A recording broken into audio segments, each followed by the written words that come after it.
Now you can start. Chidananji, by unmuting, you can start. Please unmute first. Yeah, I unmute.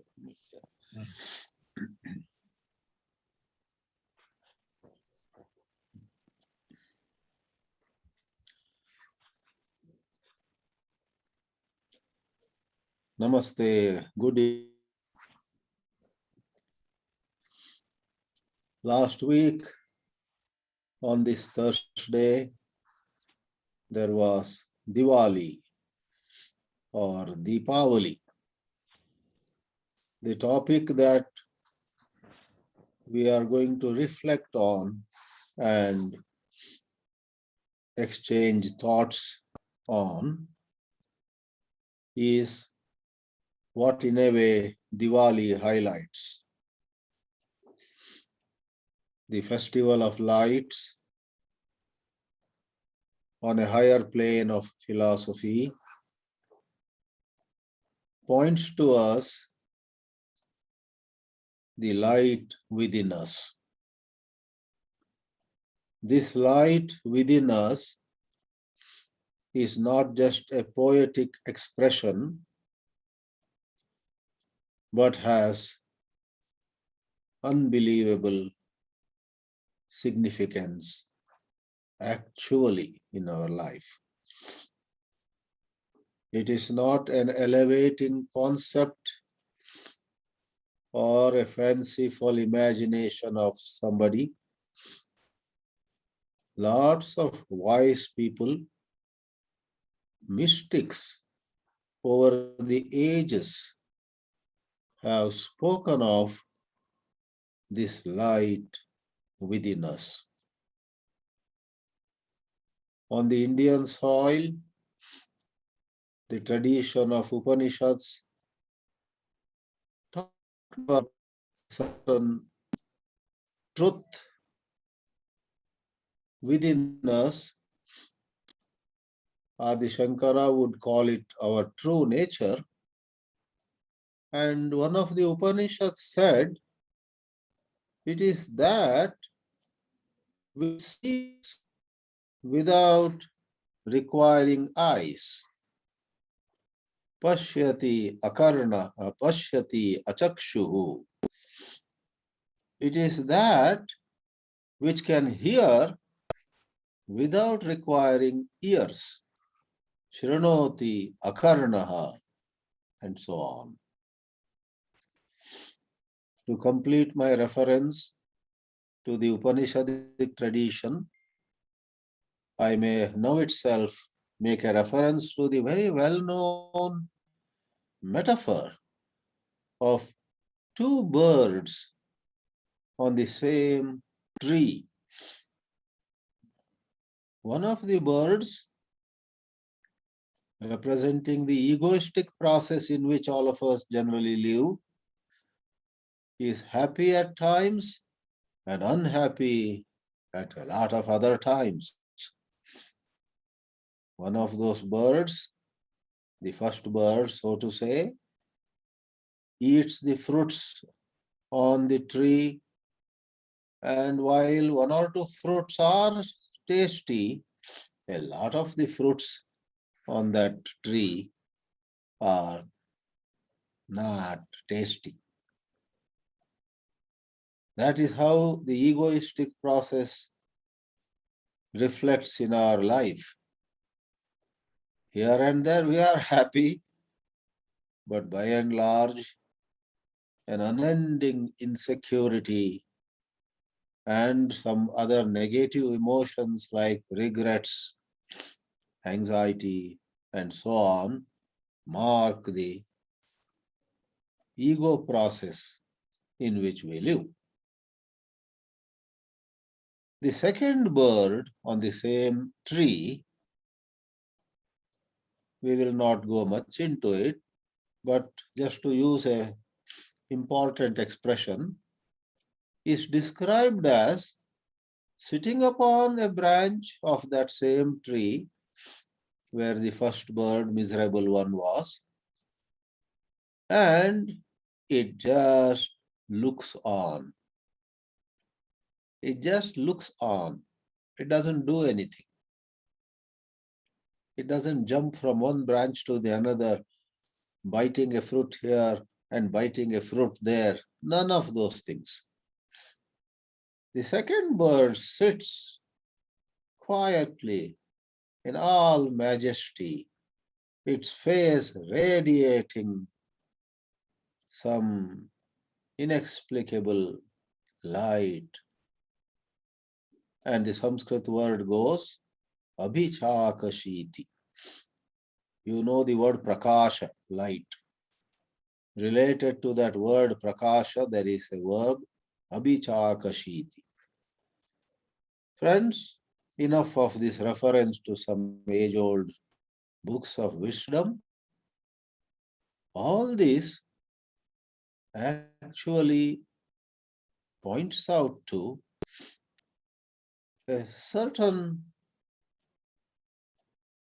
capacity in us,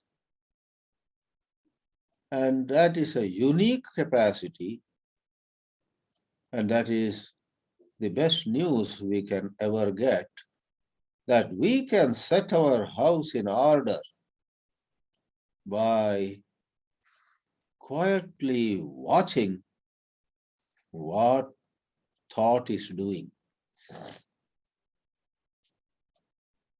The teachings of Krishnaji have as their central thrust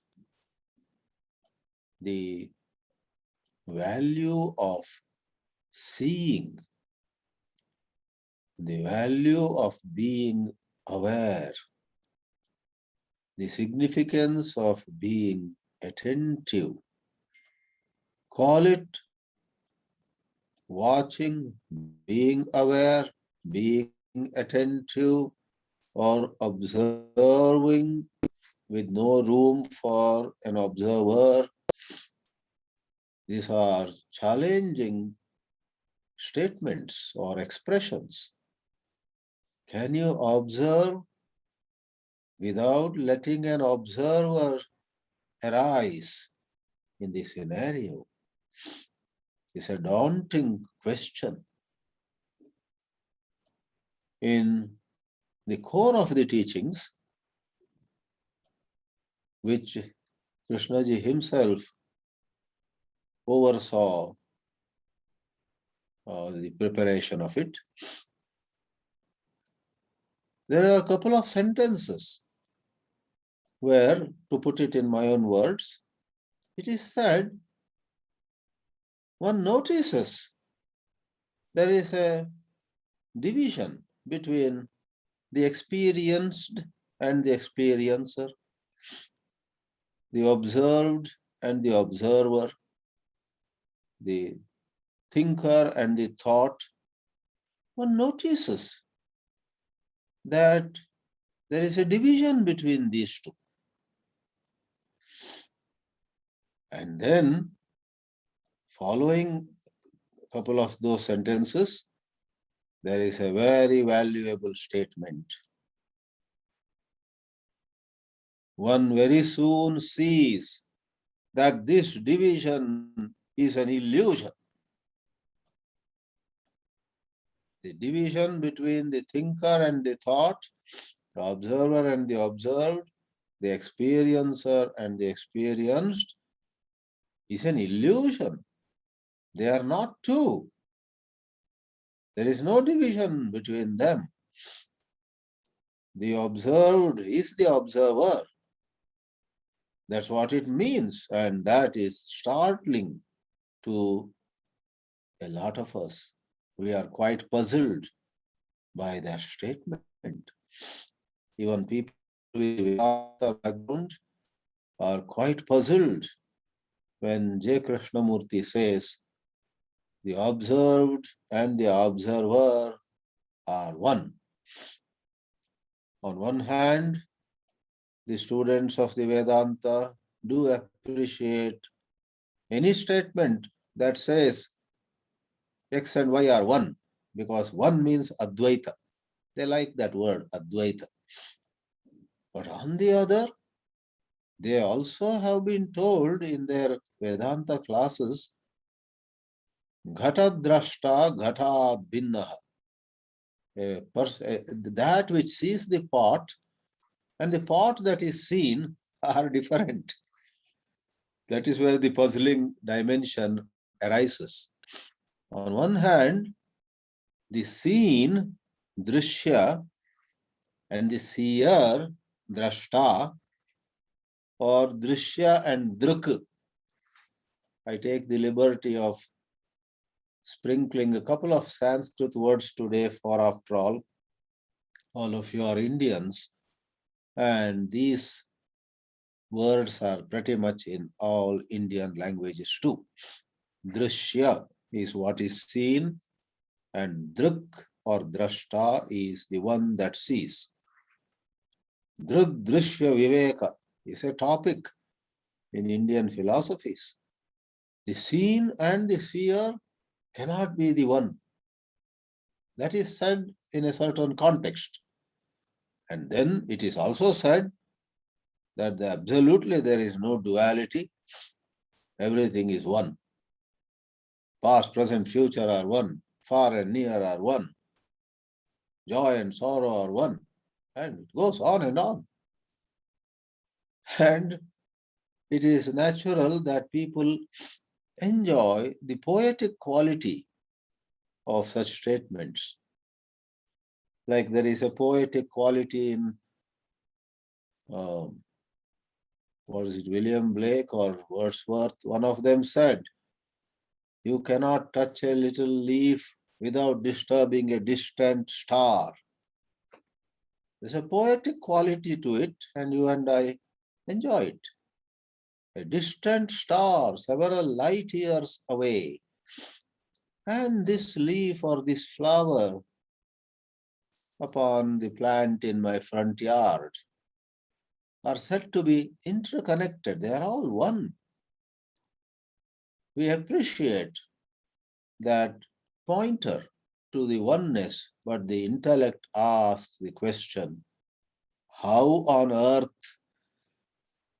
or how under the sun are the star and the flower interconnected? So let's not go into poetry too much. I'm not qualified to go much into poetry. I am more into philosophy, which is both my shortcoming and strength, because philosophy can sometimes be a trap. Krishnaji himself never liked to be introduced as a philosopher. You know that. He did not like to be labeled as a philosopher or as someone who established some kind of system and so on. You know that. All right. This light within is, of course, a figurative expression. It's not at all any light in the sense of the light that we see or find in the phenomenal world.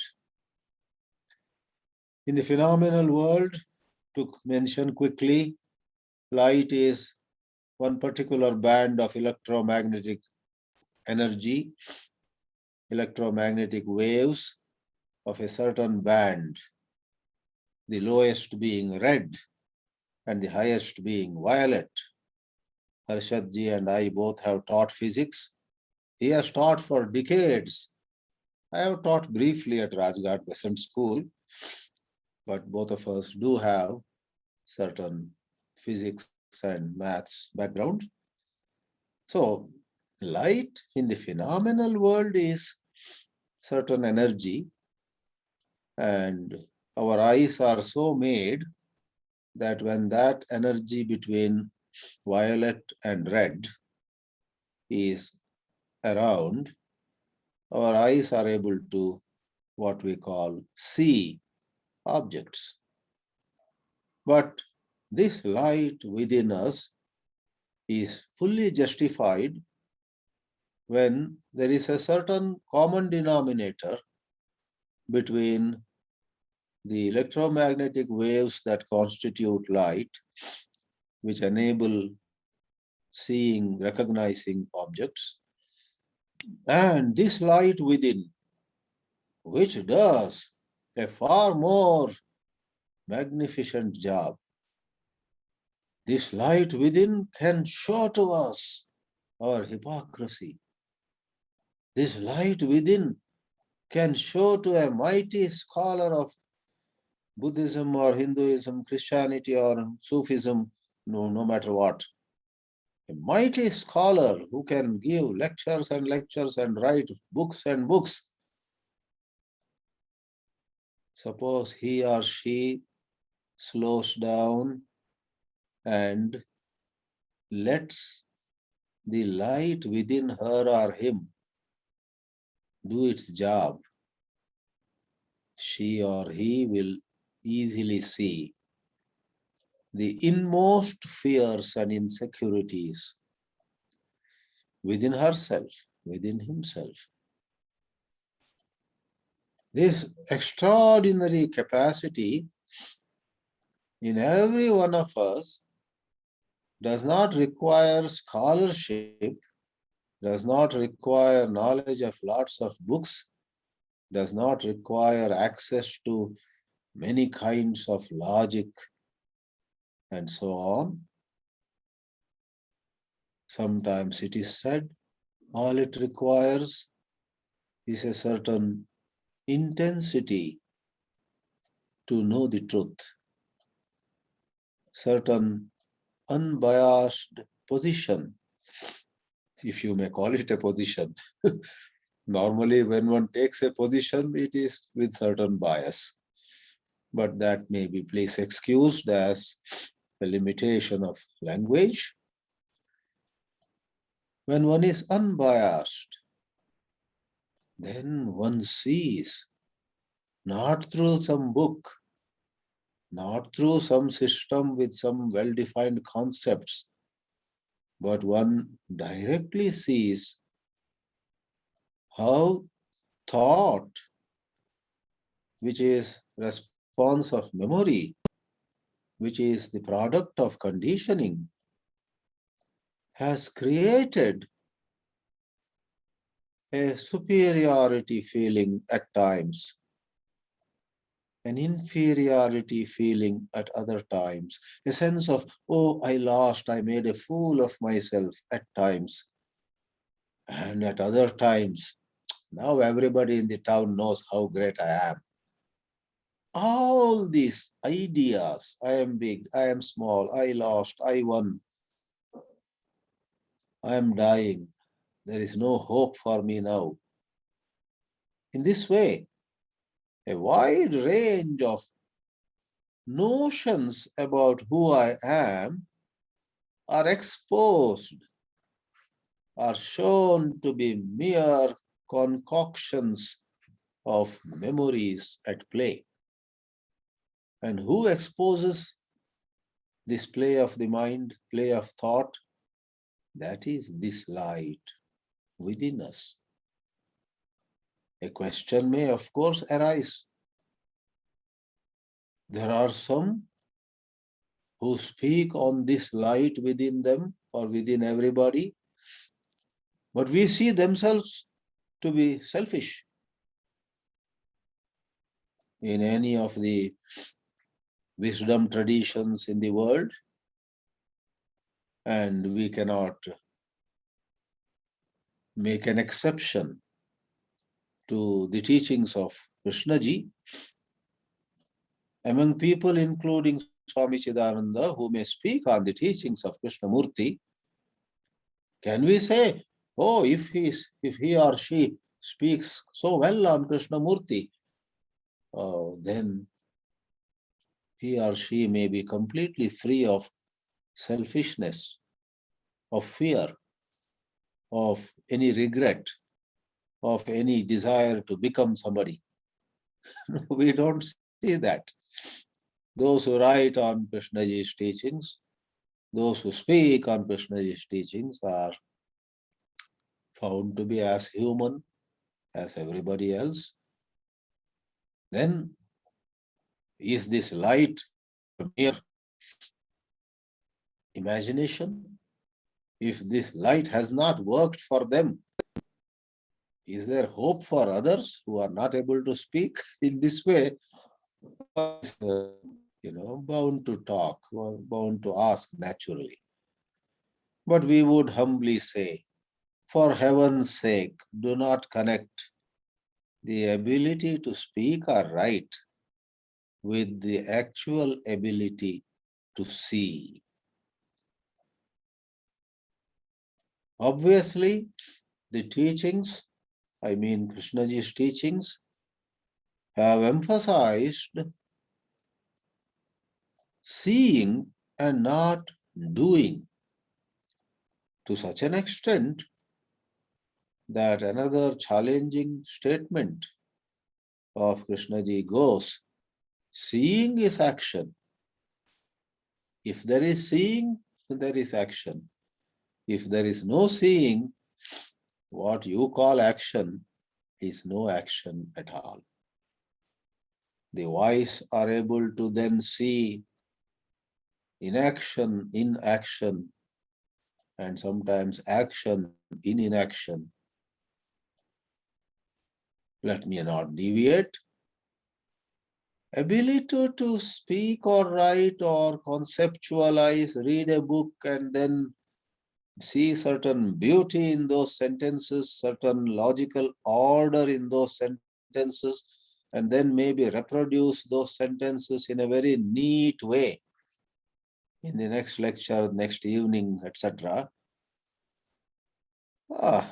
Terribly fall short of being a seer, being an actual seer. While we do not call Krishnamurti a philosopher, one word which we somewhat admit, approve, accept for him is seer. Aravindan, who made a movie long back, the seer who walks alone. The word seer was used for Jiddu Krishnamurti. For it's not philosophizing, putting together a system of very impressive concepts, but it was at the very fundamental level of seeing. And what is more, it is this seeing that can transform our consciousness. We are not interested talking seriously about the purpose of such dialogues or interactions. We are not interested in making some cosmetic changes in our personality. That would constitute, or that would be like moving from a small prison to a more spacious, well-furnished prison. We want to get out of the prison in which we find ourselves, and that is called radical transformation. Deep inside us, the self which wants to become powerful or become famous or become wealthy or become handsome, doesn't matter what. The self which wants to become, and in the process, there is a loss of attention to what is, and there is indulgence in what can be, what should be, what would be, and that is like a wild goose chase. There is no attention then to what is. When we pay attention to what is and do not get hijacked by some concept of what should be,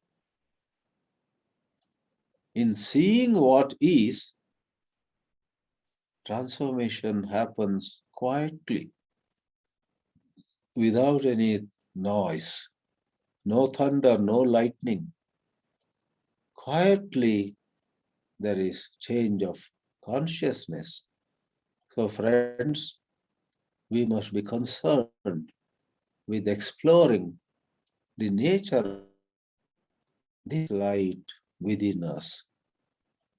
Not words, not scholarship, not some physical endeavors, not some much praised, much marketed techniques, but a gentle, unbiased seeing where one sees the movement of thought, where one is keeping an eye, so to say, on the inquirer himself. Who is inquiring? Who is exploring? Who am I that is interested in the so-called freedom? What's going on here? In that sense, if there is certain seeing that does not spare any dimension of the mischief of thought, it seems the doors to true freedom would open. It's a vast topic, and I have, by indulging in some linguistics, shared some thoughts on this. Really, I know that there is much more clarity that needs to be obtained. That's where I request Harshadji to share some of his perceptions of this very, very valuable topic. Thank you. Arsad sir, you are requested to comment.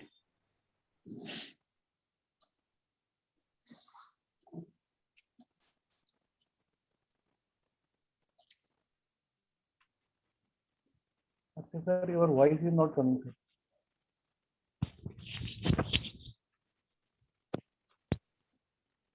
No. It is clear now. Now coming. No Okay, sir. problem. Okay. Okay. Thank you, Swamiji. You have said very beautifully about the light within. We know this word enlightenment, and in that word, light is included in enlightenment, and this is connected with Gautam Buddha.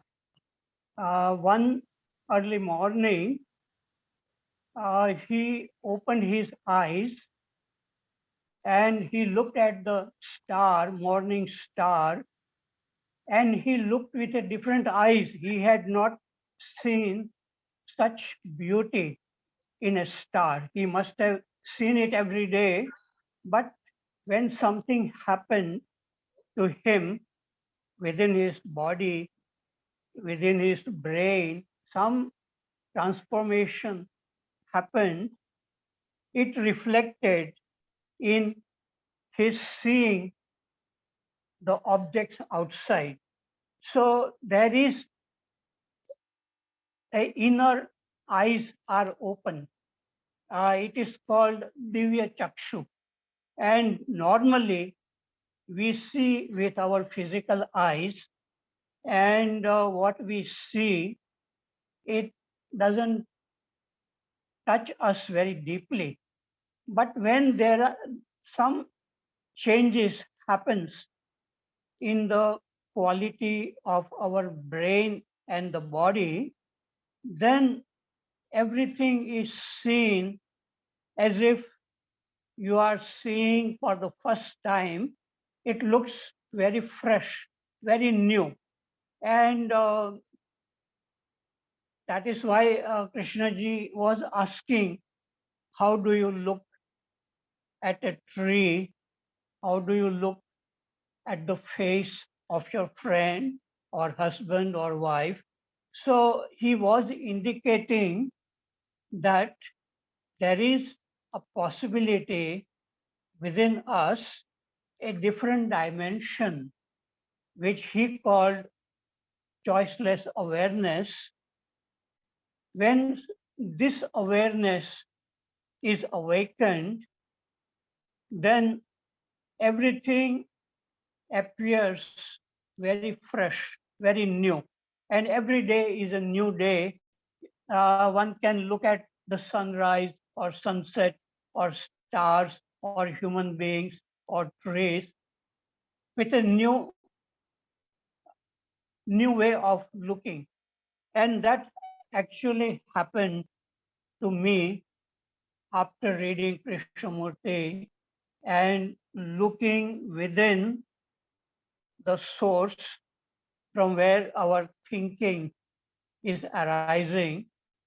And one day the thinking stopped while looking, and it was something quite new. And then, as my interest deepened into looking inside with that choiceless awareness, some changes begin to happen in my brain. I could feel it in my eyes, in my whole body. So when we become very, very curious to look inside us at the beginning of a thought, but most people are not able to sit quietly, at least initially, and then with the whole energy, with curiosity, with intensity, looking inside at the beginning of a thought. So if a person is able to do that, may find that the thinking stops. And at that time, some people get frightened because to, to have no thought, no thinking is like a psychological death. And our mind doesn't want to die, so it keeps on chattering because there is an insecurity. But when a thought comes to an end and there is a wonderful feeling of silence and looking everything very, very clearly, then that I would say a state of freedom in which there is no observer looking at observed. That division between me and you, between me and the tree, that comes to an end, and it looks wonderful. So I used to look like that, even the light, street light, when I was driving in Canada, and the street lights look so beautiful while driving, because when the mind is silent, everything appears very, very fresh, new. And that is what Krishnamurti was writing about in his notebook. And he said that though when people read his notebook, they may think that he is repeating every day the same thing, and he is repeating his talks almost the same thing, and people can even predict what he was going to say next. But he was not repeating, it was coming out of silence, out of clarity. So there is this light within us in the form of clarity and newness. It is expressed also in Upanishad, and in Chandogya Upanishad. It says there is a light that shines beyond all things on earth, beyond us all, beyond the heavens, beyond the highest, the very highest heavens. This is the light that shines in your heart. So Upanishad has said very clearly that there is within us this light which we very few people may have felt this newness. And also there is a dialogue between Yajnavalkya and King Janak about, and King Janak, he was also a very wise man, and he asked to the Rishi Yajnavalkya, what is the light that illumines a person, the light that awakens and impels him to perform all he does. And then Yajnavalkya starts with, says that it is the light of the sun. But when there is no sun, how do we see things? And then the sage says it is with the light of the moon. And then when there is no sun and there is no moon, how do we see? So the sage says it is with the fire, because fire produces light. And then even when there is no fire, how do we see? And he says speech or sound.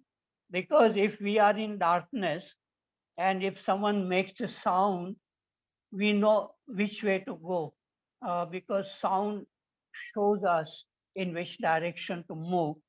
But even when the sound is not there, what is that light?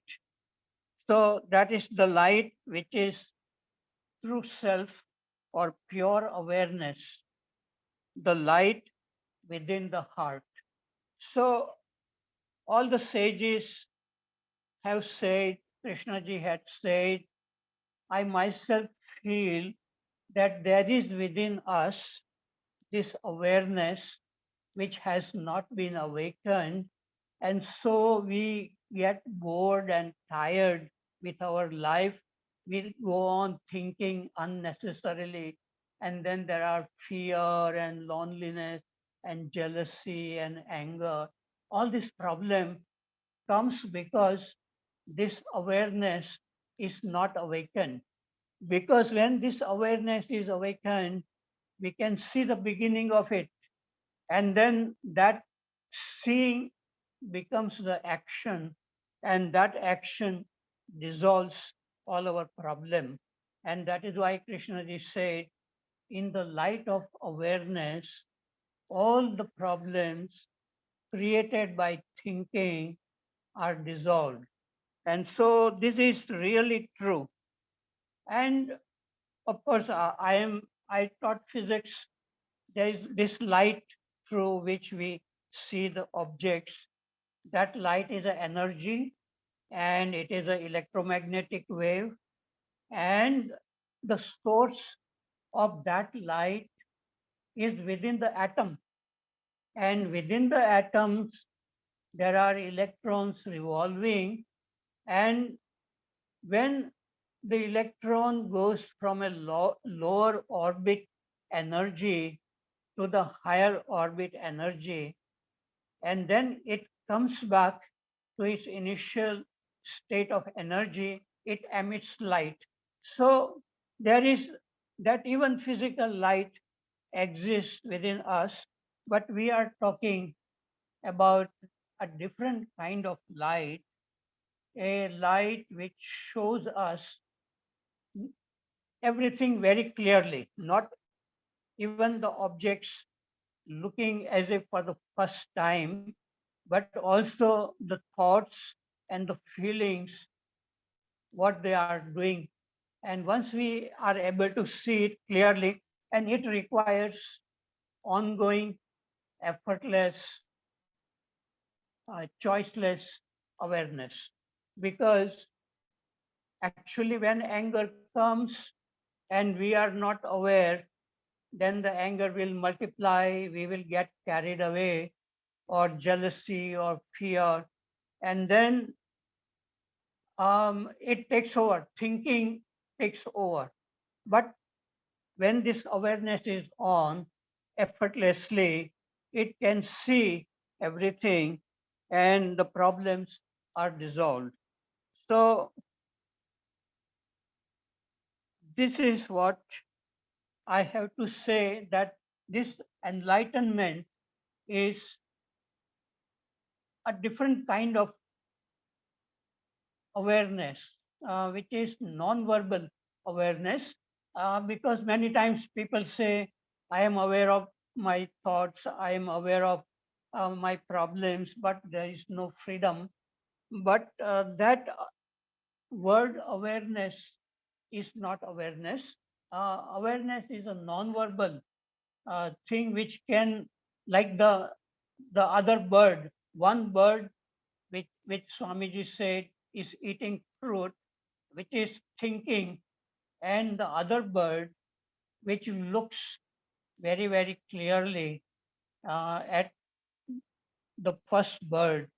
That bird, the second bird, is represents a new light or awareness, and that light is within us, which needs to be awakened by very, very deeply looking at our own self, instead of gathering knowledge of Upanishads or teachings of Krishnamurti or Buddhism. All that gathering of knowledge does not help us. Only a genuine inward looking um, of our own self. It helps very much. And of course, one can do yoga, pranayam, if it helps in looking very clearly. So that is what I have to say. Thank you very much.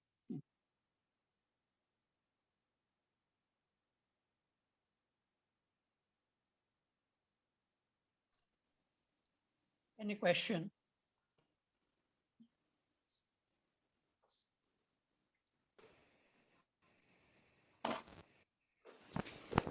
Good evening and thank you, Arshadji and Swamiji.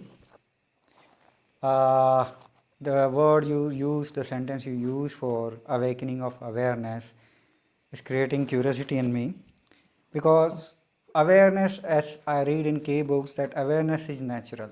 But whatever we put, whatever effort we put, it's not natural, I think. It's effort, whatever I do, it comes under effort. And efforts put stress and strain on me, and sometimes I miss that awareness and alertness most of the times. And whenever I am aware, just like Swamiji said, observation without observer, that is not possible for me. Even if I am watching what is, there is observer. Always there is observer, witness, seer, seeker. So is it possible really to get out of that observer, witness, seeker, and be the part of the observation? Thank you. So, Swamiji, would you like to answer? Yes, I wish to just say, there is subsiding of the observer as separate from observation. It is possible. Then one is not a part of that observation in the sense of being an agent. One is no more an agent. There is just observation. Observation without an observer. That doesn't mean that we are out of the picture, but we do not have that individuality. The separate self is absent.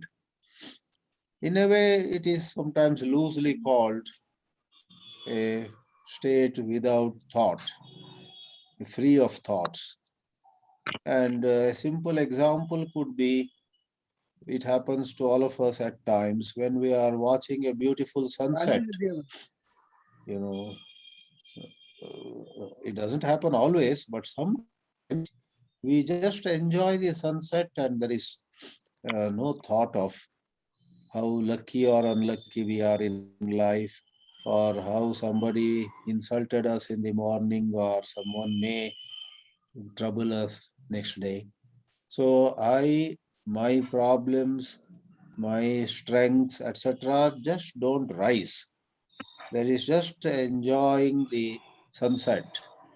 That could be an example of there is observation, there is delight if it is the sunset, and there is no noise of the thought.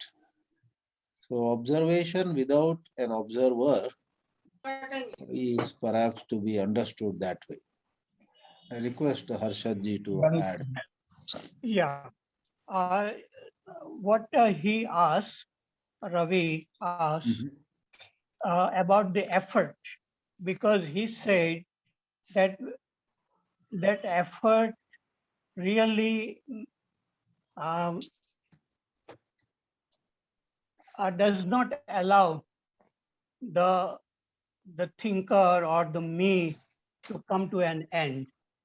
So yes, that is true that initially one may have to make effort and it may not be successful in stopping thinking, but as you persist in looking, then it may happen by itself that the thinking stops, even though there is no observer, only just looking at whatever is unfolding in the mind. So such a thing, we cannot do it by our will, by our ego. But we can make only the effort, and then if the effort is in the right direction, then sometime it may happen. Like Buddha did a lot of meditation for many years, and then even he was meditating every day. But one day something happened, and then he knew that something new has happened. So if it has to happen, it will happen when we have made sufficient effort and we have understood our own self, how what is happening within us very, very clearly. Then someday a transition, a quantum jump in our state of mind may happen by itself. So that is what I have to say. Yes, Dinesh. Dinesh. Harsh Tanka, sir. Harsh Tanka, sir, first, and then Dinesh. Harsh Tanka, let Harsh Tanka come first, and then you. Harsh Tanka, sir. Okay, is it, can you hear me? Just checking. Yeah. We are hearing you. I've, this question of the observer and the observed, you know, we want to talk about observing without the observer. And we seem to feel that Raviji certainly feels that he finds this difficult. I think we all find this question difficult. So I would actually like to turn our attention to observation with the observer. What exactly do we mean that there is an observer? What are we talking about when we say that, oh yes, we can see that there is the observer and there is the observed? What are we actually seeing that we are calling this? That where is the observer? So I think if we look very hard, it becomes very difficult to see what it is that we are calling the observer. Is there an observer at all? I think it may just be that when we say that there is an observer and there is the observed and there are two different things, that we are only referring to a thought that we have, the thought of that says, okay, this thought says something is the observer, and the thought says something is the observed. And there's a thought is, it's not that there is an actual thing called the observer that we are looking at that is separate from the thing that is the observed, but it's just a thought that there is the observer and the observed. So I think if we look carefully, we will see that this distinction that we make between the observer and the observed is just another thought and is actually part of the observed.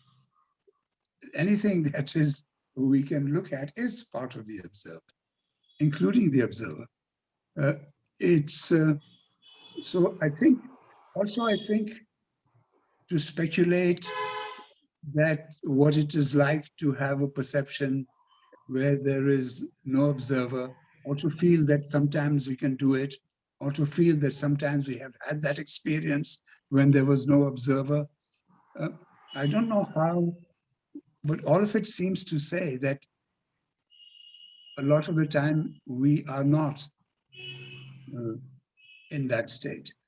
So in the interest of really focusing on what is, which I think is what, rather than what might be or what could be, we should focus on what it means to say that there is an observer. What exactly does that mean? And to observe, to try and see what we are talking about. We say it very quickly and very easily. Oh, this is the observer and this is the observer. But what exactly are we talking about? And to turn our attention inwards to see what we are talking about as the observer. I think it's very difficult to locate the observer, virtually impossible. May I make a comment? Dennis? Yeah. Yes. Please go ahead. Whenever there is conflict, I and you, or what is and what should be, then it indicates that there are two, there is a duality. But the state of no duality is, it cannot be described. Only as long as thinking and the thinker exists, there is observer and the observed. But when you look without thinking, there is no observer. That is a non-verbal state of just looking. In that, there is no thinking and there is no conflict. There is not saying that it should be better. The sunrise is not as beautiful as it was yesterday or like that. So there's no thinking. So it is a non-verbal state. Okay, I finished. I'm not sure whether it is a state. I'm questioning this, I think I was, for example, you said that when we see there is conflict, I'm suggesting that the thing that we see is conflict that we're looking at. And then we say there are two sides. It's when we see the conflict, Yes. that we say that there are two sides. So the fact of conflict is what we are describing by saying that there are two sides, and saying there is one side is the observer, but it's actually, and then if we look more carefully, we see that that is being created by thought, and that actually thought is producing this. Can I intervene, sir, in between? Can I intervene? Yes, please. Yeah. Actually, what is the thing by which you are seeing anything? Or what That's is a very good the question, yeah. agency which is making you to see anything? That should be the point of concern, or that should be the main point. Can I say That's a something good on this question. That's a subject? good question. Can I say something on this subject? Actually, Swamiji started with the tradition. Let us keep aside for some time Krishnamurti. What tradition is saying? Tradition has given you a kind of example or simulation. What they said, the pure consciousness or the God consciousness, what they called, is like sun. And what you are given for that they said that it is Paramatma, and you are Jivatma, means you are having a distorted, you are a part of that original consciousness. It is similar to say means in front of sun, if there is some cloud, then you will be having a light which is lesser than the original light. So you are having that light, and that light is further deteriorated by your conditioning or your sanskars and all that. So basically, what awareness you are saying is basically a part of the original this thing. What and this light, from where it is coming? They said that the original this thing is like sun, and what light you are having inside is like a lamp. So what that they compared like with the lamp. Now what they say, first you have to understand that you are having a light inside you. That light, just they have given an example, which they said that the things which you are getting the awareness or consciousness, or you are becoming conscious of anything, or you are getting the cognizance, that basic thing you are getting from a source. That source is illuminating everything, just like a lamp is illuminating the other things or other matters. So you are having a thing which you directly can't experience, but in that light you can experience the thing. So that thing is, that source is making you the experience the thing. Even that is making you aware of about yourself also. So first you have to understand that this is lamp. There is a thing like lamp within you, to which you have to first understand, or then, and then you have to go for the next higher stage, which is sun. Even Arvind has also explained it in same way, that first you have to understand your consciousness, then there is a supramental state or this thing. So Krishnamurti has also started what he said, that you have to keep the door open. So perhaps that thing may come, but first you have to clear your conditioning and all that. Even your tradition is also saying the same thing, that you have to first, by all these efforts, there was a subject of effort. By these efforts, you have to actually come to your original consciousness, and then from that you have to go for the next this thing. And only those persons who can even clear, Krishnamurti is saying conditioning. They are saying sadhan chatushtaya and shat sampatti and all that. If the man is get rid of this, then he will understand what thing which is the base, which is making this, which is making you aware of your own existence. Something is there which is making you, give you the experience of your existence. So what is that thing? Even what Yoga Sutra says, Drushta Drushimatra, means observer is pure energy which is making you able to see the things. But because of your vritti and because of your this thing, ignorance, you are focusing only on the objects and not the thing which is making you aware of the original energy. So your focus should be on the original this thing. At the end, what Yoga Sutra said, Chiti Shakti Iti, means that the original base energy which is giving you the experience of all this thing, it is there. And that is, for that Krishnamurti is referring as unknown. And there is a word, this Apodipa Bhava which is coming. He is giving the word insight. In insight also, there is a side from inside which is not of light, but it is similar to light. Because you are May I getting say- awareness of the things. Yes, sir. Yeah.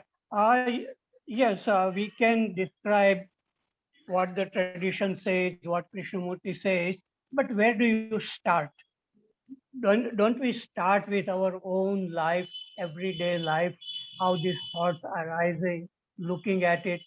Because we can get lost in the knowledge of what we read and then multiply that knowledge. That Sir, is my why the question is, beauty my in question is, Krishnamurti. Yeah. Sir, my question is, you are trying to see the tree without any verbal description or any description. Whether effort is involved in that or not, because whatever your subconscious mind or unconscious mind, that is automatically gives you the thoughts. So you are, in a way, you are also involved yourself in effort so that I will see the things without involving any thought. And what Harsha Kanka was pointing out, that is very correct, that with observer we have to see, and then we have to understand what is at the base. That's what I think. What Harsha sir has to say on this? Yes, I studied Upanishad, but it did not.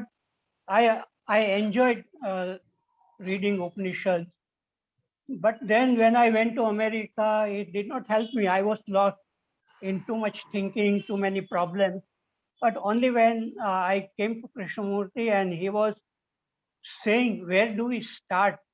And that looking is to start with our own self and to look what is happening. Even one needs freedom, aloneness, curiosity, intensity, all these qualities. Without that, we can get lost in gathering knowledge and we can Yes, sir, explain everything. You know, Sir, I agree with you. Our Yeah. today's subject is light, light within. When you are looking, it means already light is there. That's why you are able to look. but how do we look? With light or with too much thinking, which creates more problems in relationship. Yes, sir, you are correct. To start with, you have to look without Yeah. this disturbance of conditioning. Pradeep ji. Pradeep Yes. Verma ji, unmute and say. Yes, sir. Is it audible? I am audible. Yes, you are very audible. Okay. A very beautiful example, very favorite example of Krishnamurti. Sunset, sunrise and sunset, the beauty of that. Do you really see the difference between observer and the enjoyer? We have used continuously this word that you enjoy it. Whether enjoyer is different than the observer. And moreover, this is not that Satchit Ananda, because it comes and goes. The moment you are out of that, you see another peak, you see another mountain, you again get it differently. Isn't it?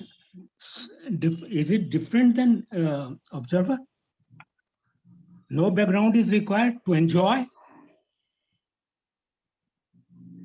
Even the newness has a background of that oldness, I believe. So saying whether it's not the observer. And what is there if we call it observer? Because we have already branded observer. He is having past which is interfering with the present, and that's why it's not required. So that is, once you have defined observer like this, then the subtlety of that observer is gone. A very crude way of dividing it into past, present, and all that. But what I see is that this is a sort of observer only, and enjoyment is also time bound also. So this is what I feel. Very small question that came. Otherwise, Tankhaji has he asked so many questions and very beautifully, but they have not been addressed. And this is all what I have to say. Thank you.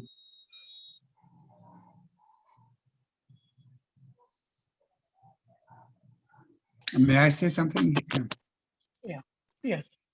See, I think we are experiencing the difficulty of dialogue. Dialogue means through the word.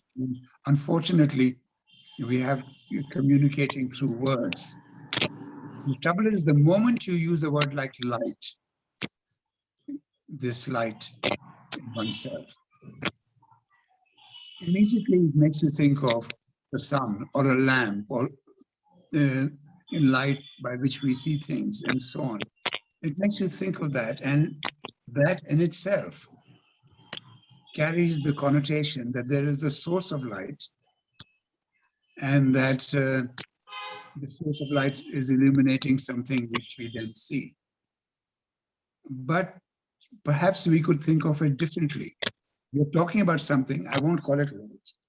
We are talking about something that illuminates the truth, if I can talk about it like that, that enables us to see things. And if I say it like that, then there is less of an idea that there is some object there or some source that is illuminating everything. I think that's the Vedanta position, which I understand from Dineshji. But Krishnaji talks about pure observation. So there is just observation. There's no source that is illuminating things. There is just observation. And so there's a trap in using the word light.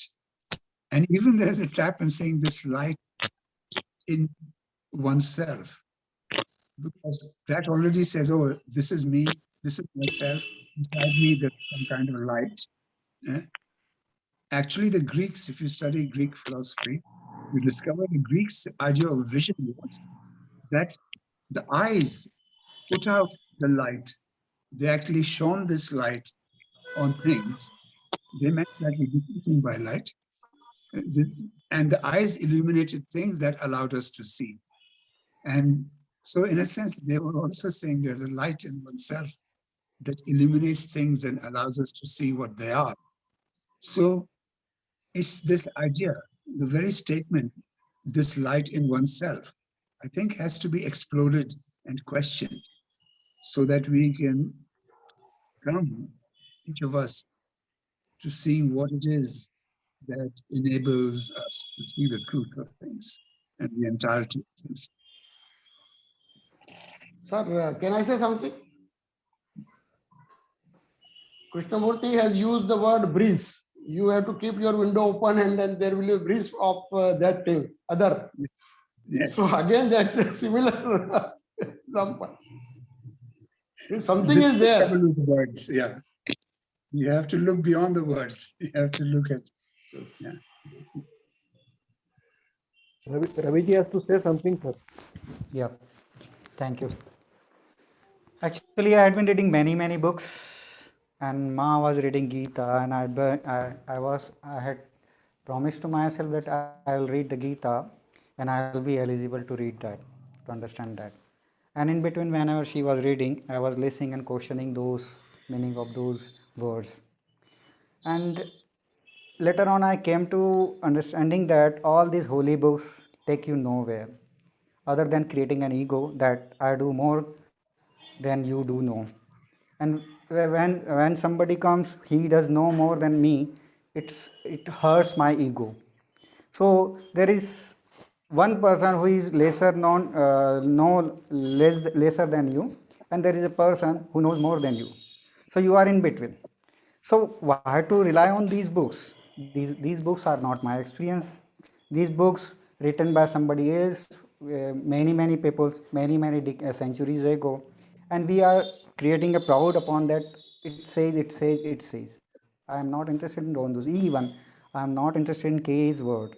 He himself said that go into yourself. Your life is a book. Read that. I'm trying to read that. And in between, I came across a question, what I am. After reading this book, Krishnamurti's teaching, I was trying to understand what I am instead of who I am. So the thought or whatever you say came to my mind that thought is I am, because all the bundle of thoughts is I am, the collection of thoughts. When thought is not there, I am not there. And Swamiji said about that experience of birds or mountain. Yes, we all have experience of that. But while having that experience, we are lost. I am lost. And then immediately thought comes and say, oh, I was not there.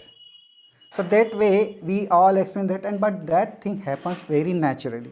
We do not force it, it comes and goes. Immediately thought comes and interrupts it. In between a few weeks back, I had experience of thoughtlessness, moment of thoughtlessness. I shouldn't say thoughtlessness. So immediately thought comes, oh wow, I had no thought. I have no thought. So again that thought interrupts and disturbs that thing. So I am trying to understand my own experience. I do not want to rely on all those books. Whether I will be having those experiences or not, I don't know. Thank you. Anandji, please unmute and come forward. Oh God. Anand sir. Anand sir, Can I say please something come in forward. between? Yes, Can I sir. say Yes. something No, in between? please let Anand say. Please. Okay. So actually, I mean, when we hear these words like light within us, immediately, we jump to a conclusion and we say what light is, it is and what it should be or what it should not be. But if you really look at it, I'm saying, when I look at it, the way I understand the light within you is what they are talking about, love and compassion. Is love and compassion, is it there in me? Is the question I need to look at it. Instead of going into what that light means, can the word which we at least we say we understand, love, compassion, sensitivity, and intelligence and all that. Can I look at it this way, sir? Over. Thank you. Can I say something here? Just let me say something, then please go ahead. हमको लगता है कि सब यहाँ पे है कमतर, पर सुनो उनको तो लगता है कि वो है हमसे बेहतर. Now you can say. I would like to ask Anand that question. When we are talking of love and we are talking of compassion, okay, love and compassion, these two are only words. But what is this? Is it a feeling or is it an emotion or is it an intellectual thought? What is it basically? Is it energy flowing or what is it? So, but when I saw my newborn son, I did not say he's my son, that I should love him and things like that. Immediately at that moment, there was, whatever you may call it, it was there. I can't right now. When I see my son now, the same feeling is not there. So I'm trying to, at least trying to understand, within quotes, I'm trying to say understand. Even now, when it comes to my son's life or things like that, definitely, I mean, I would say definitely, I mean, not taking into Krishnamurti into what Krishnamurti says, I see there's love in me. One of the factors for me to give up, I mean, what you call consumption of meat and milk, dairy products, is because the damage which is causing to the world, that one incident which I saw, it just happened. So definitely I would, when Krishnamurti would, if you would question me, I would definitely say, sir, that definitely is love. He may say I may attach, that's a different issue. I may be attached, I don't know. But so at that level, seeing is doing.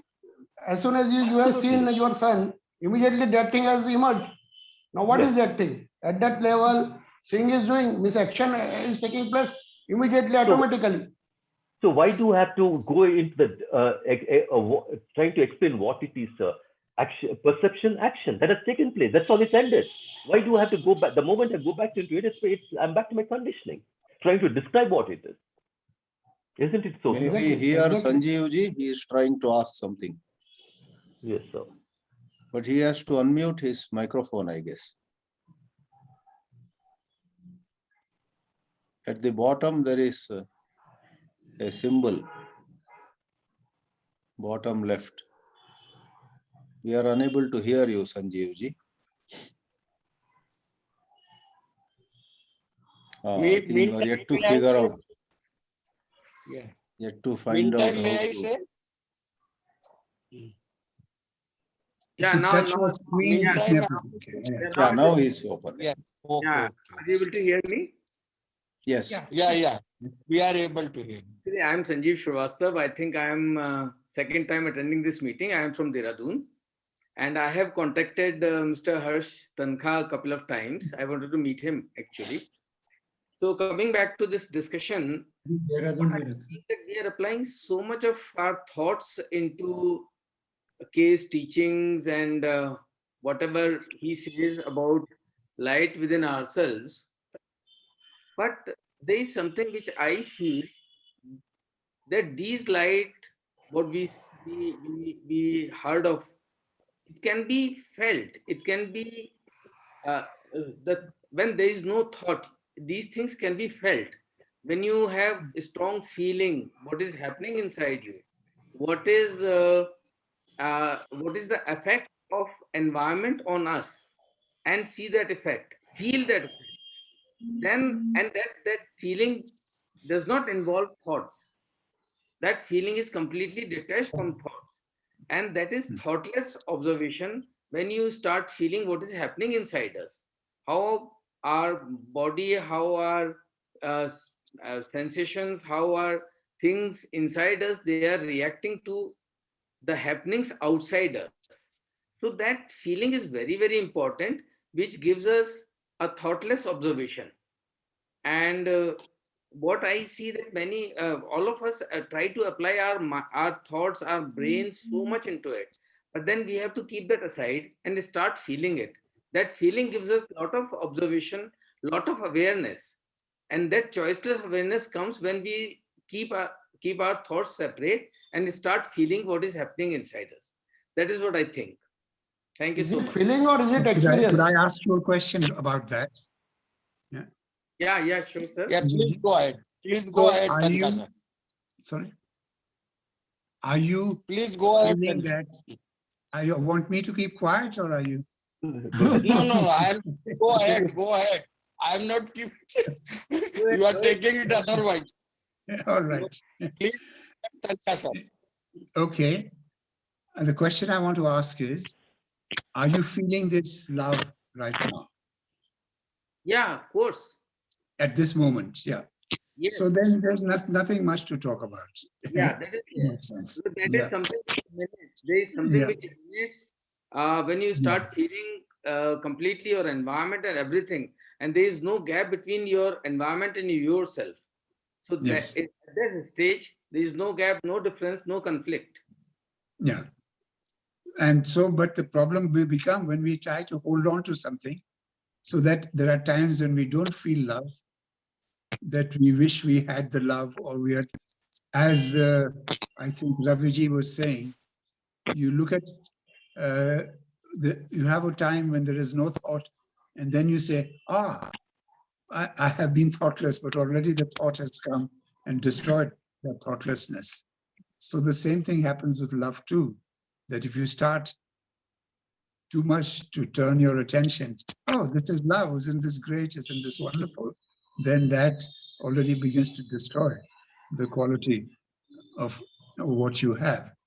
And it's our desire to extend whatever we may be feeling or experiencing at any time, which enables us to, which then defeats its very purpose of. But there's one other question I'd like to ask people. Can I add something? I hear something. Sorry, go ahead. Yeah, Go ahead. in that, if the awareness, the pure awareness, if we have that, if there's some situation that we don't have, that creates that we don't have love or something, that our love is, taken away, Yes. and also we are aware of it. Then only we are, and the moment we get aware of that I am not feeling love, that Yeah. slowly comes back. You have to be Yeah. extremely aware of that. That is Yes. happening. That's what you have to keep watch out for. Yes, aware of that. Be Yes. constantly watchful, and then that thing will come back to you. May I say something, sir? Can I May I ask? say- May I say something, Wagmare, for you and for everybody here? Yes, sir, please. Yes, go ahead, sir. Yeah. उम्र लगा दी पूरी खुद को मांझने में, उम्र पूरी लगा दी खुद को मांझने में, साफ तो हुए हैं, चमक नहीं आई। दाल ने तो तरह पाला था, Very good, very तो good. फूल Yes. की तरह पाला था, दाल ने तो फूल की तरह से पाला था, हम ही खार थे, महक नहीं आई। Now please go. So you have a motive that you should have this thing, pregnance, as well as you should have chamak. This is a motive. No, chamak I would is like to motive. make a comment, if I may. If light is a motive, then do whatever you want to do with this. Light is not motive. It's a basic nature. Playfulness is a basic nature. Sharma. Yes, Tanka sir. Sharma sir first, and then Parikh sir. Good evening, sir. I have been seeing you all. I have been observing you while talking. For example, the screen on which I'm seeing you all, observing you all, is my consciousness. Once you leave, that consciousness remains. I can see you very seriously, listen to you very seriously, without making any, choiceless aware. Choiceless aware, I can just see you, I can just listen you with rapt attention. And once you leave, that same consciousness remains. The screen remains. I just give an example. The screen of your mobile or laptop is my consciousness. When you appear, I can see you without producing any thought. Even when you watch a movie, you identify there are different characters in a movie. For those 3 hours, you will be identifying yourself with those characters and produce a lot of thoughts and emotions. Once you come out of the theater, you forget everything. In the same way, when you born, the moment you born till your death, your mind is like a theater or a screen in which you will be looking at different objects, listening to, or your senses will be working. Your mind is like a screen. If you identify yourself with the objects, with the emotions, or with the things, then the problem comes. So the screen, sir. The screen that you talk about, yeah, I would say that thought is working overtime, because what I'm really seeing is a succession of still images, and which my brain is working very hard to turn into a moving picture of something that I call you. So this whole, at this moment, this conversation is actually being constructed in each of our Is it not brains conditioned, by sir? thought. Every being day, whenever constructed you by say there thought is a all the meeting, time.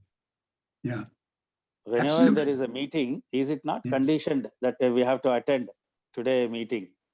Yes, so it's all, the whole thing. This is, I think, what Krishnaji means when he says, you are the world, because everything that I'm seeing, I'm sitting here in my room, I'm surrounded by the things that are a part of my life.